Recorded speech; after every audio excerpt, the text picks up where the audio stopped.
From Hollywood, it's time now for... Johnny Dollar. Good afternoon, sir. This is Phineas Crane. How are you, Mr. Crane? Highly perturbed, sir. Now, what's bothering you? My generation used to call it conscience. I want to talk to you, Mr. Dollar. Well, that's quite a change, isn't it, from your attitude last night? There have been a number of changes since last night. I can't bear the thought of that girl being imprisoned. She doesn't like it too much herself. All right, what's on your mind? I'd prefer not to discuss it over the telephone. Then you'll have to hold your horses. I'm waiting here for a call from Hartford and some information from the police. It might be the same information I'm ready to give you, sir. I don't think so. You should have talked last night, Mr. Crane. I might have been willing then to make a deal of some kind. And now? No deal. I can guess what happened to the necklace. And as far as the rest of it's concerned, I never make deals on murder.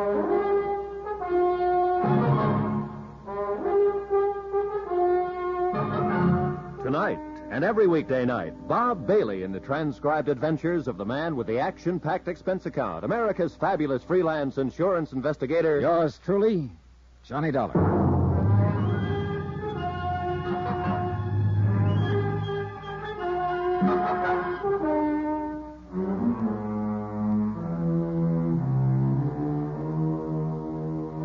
From Special Investigator Johnny Dollar, location Kranesburg, Ohio. To the Home Office, Tri-State Guarantee Company, Hartford, Connecticut. Assignment, the Kranesburg matter. Expense account, final page.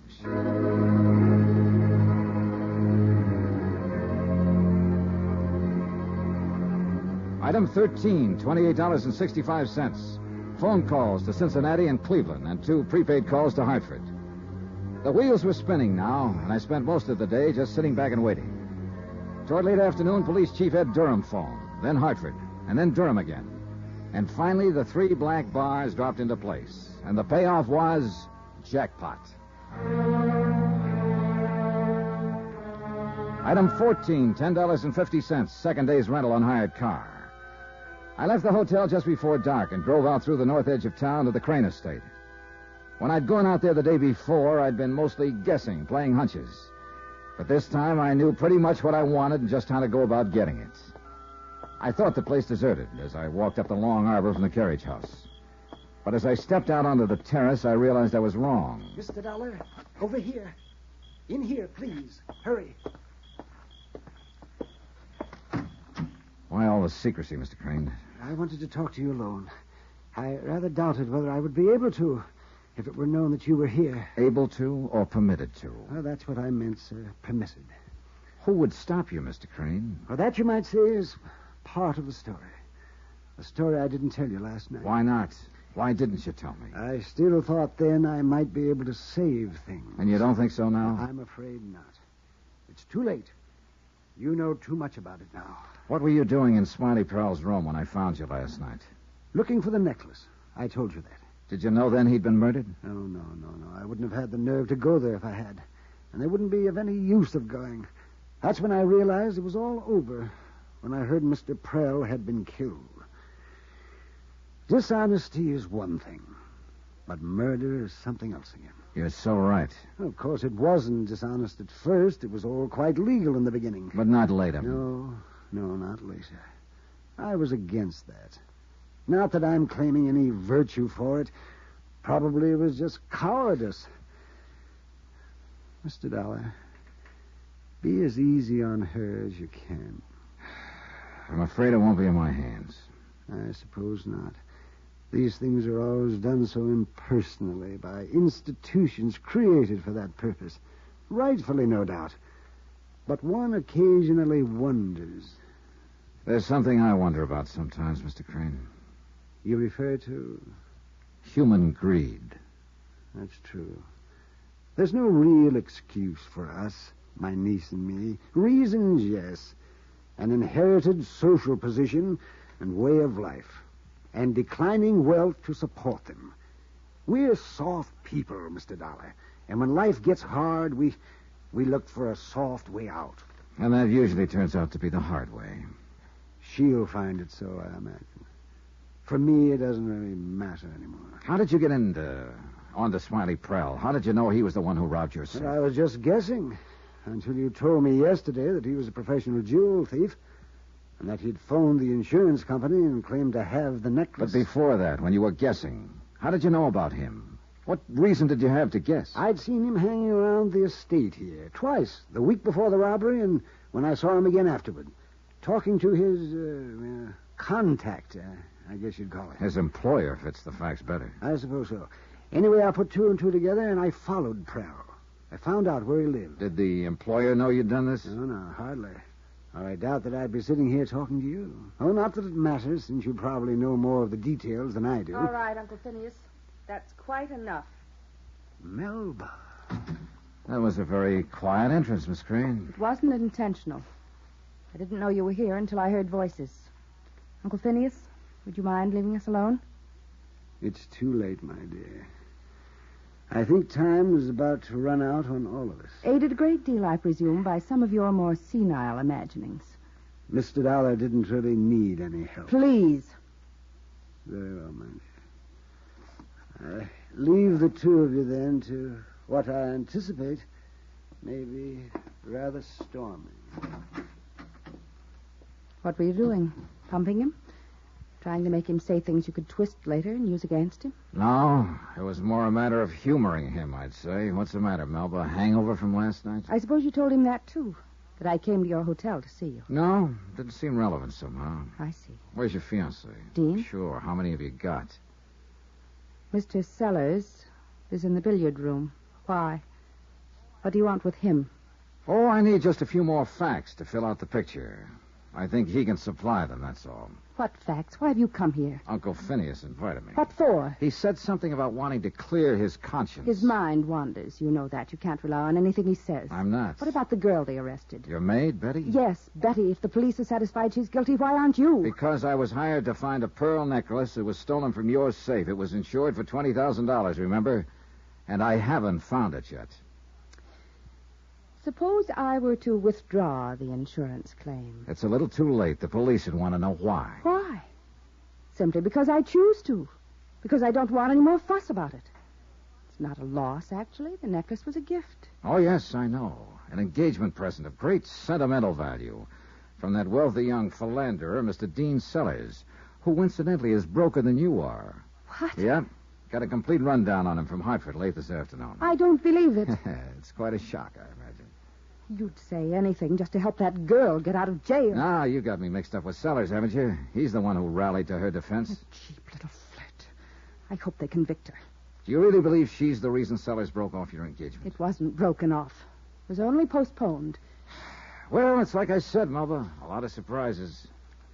By the way, I'd like to search Betty's room if you don't mind. That's actually why I came out here. What for? That necklace. I was hired to recover it, remember? But if you think she's innocent, then why do you bother? How do you know what I think? I haven't really said, have I? No. That's true. That's quite true.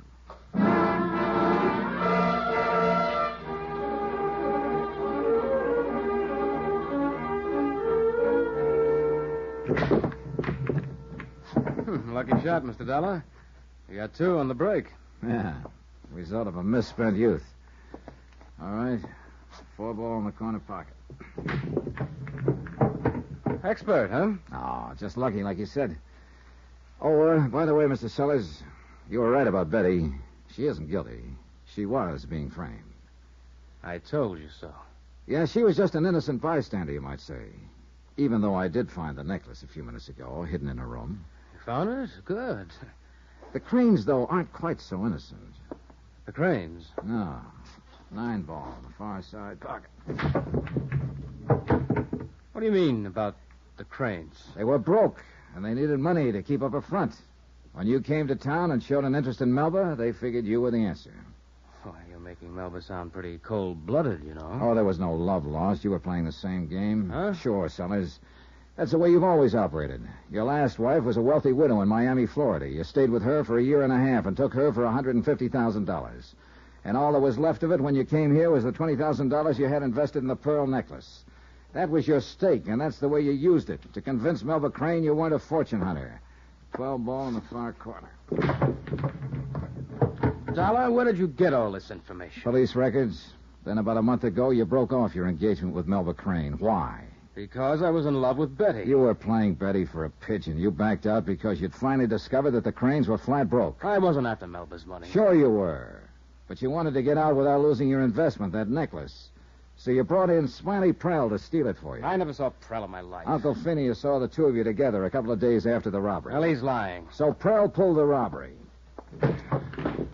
And then he told you the pearls he'd stolen were phony. You accused him of double-crossing you. He thought you were double-crossing him. Net result, he got sore and tried for a deal with the insurance company. That's why you killed him. Are you accusing me of murder? That's right, Sellers. 8-ball in the end pocket. Who else, Sellers? Betty wasn't in it, except that you tried to frame her.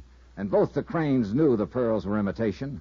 You were the only one who didn't. They weren't imitations. I paid $20,000 for that necklace. Not for this one. Melba sold the necklace a month after you gave it to her. They've been living on the money. She had this copy made in Cincinnati. Why, that cheap little crook. So the pearls you killed Smiley for and then planted upstairs in Betty's room are worth about $200 at the most. Something to think about, isn't it? That's right, Dollar. And so is this. That's a losing game, too, Sellers. It will be for you if you try to make a move. Shoot it out with the police. Is that your answer? If it comes to that. At least I know how to use a gun. Smiley Prell could tell you. Did you steal this one from Uncle Phineas, too? No. This one's my own. Now put down that pool cue and get your hands up. Slow and easy. When I go out of here... Dean, what are you doing with that? Thanks, Melba. What have you done, Mr. Dollar? Nothing. It's going to make him feel very happy for the next day or so. A pool cue makes a pretty handy weapon. Why? What was he doing with that gun? Surprise number one. Your fiancé is the lad who had your necklace stolen and then later killed his partner. Dean? Oh, that's probably the chief of police. He was coming out to meet me. You want to let him in? Murder. And I was going to marry him. Yeah, I guess murder is a lot worse than fraud. What do you mean? You filed an insurance claim on a necklace you'd already sold. I imagine the company will want to prosecute. I didn't know what I was doing. You sure didn't, anywhere along the line. You were marrying Dean Sellers for the money he didn't have. And at the same time, he was trying to marry you for the money you didn't have. Too bad it didn't work out. You two were made for each other. The police are getting impatient, Miss Crane. Expense account item 15, $186.25. Incidentals in Kranesburg and transportation back to Hartford. Expense account total, $409.10. End of account, end of report. Under separate cover, I am forwarding one necklace consisting of 38 pearls, all imitation. Approximate value, $200. Along with my sincere condolences. Yours truly, Johnny Dollar.